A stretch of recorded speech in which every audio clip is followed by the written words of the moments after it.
Donc l'importance, c'est surtout de faire zéler au bon poids.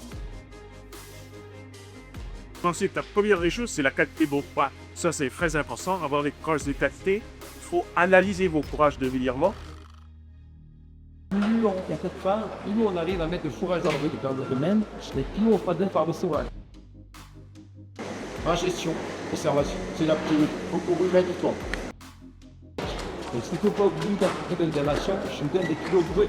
Vous allez avoir un niveau d'acide saturé élevé dans votre patient, vous allez pouvoir projeter de la matière.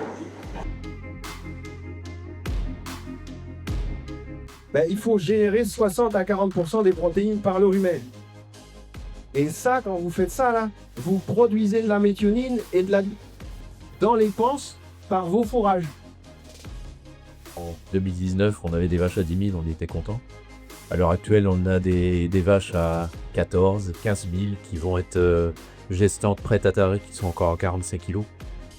C'était le niveau qu'on avait depuis de lactation en 2019. Quoi. Si les vaches taries sont bien suivies, que voilà, on fait le test de pH ENR pour certains ou bêta-wash, ça fonctionne derrière. Hein. Le pic en 10 jours, on voit bien, 10-15 jours, on est à 50 kg pour les vaches et 40 pour les génisses. On s'aperçoit aussi qu'en termes de chaleur, on arrive à avoir des vaches qui, 15 jours à 25 jours après VLAF, sont déjà revenues en cycle.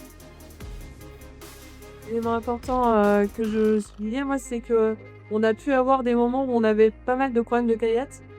Et là, ça fait un moment qu'on n'en a pas eu.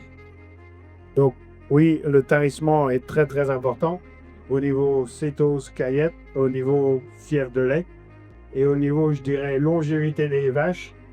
Faire du volume de lait avec des taux. Avoir une paye de lait avec 20 € d'incidence qualité ou avoir une paye de lait avec 40 € d'incidence qualité, si vous faites du volume, ça ne fait pas la même chose sur le compte.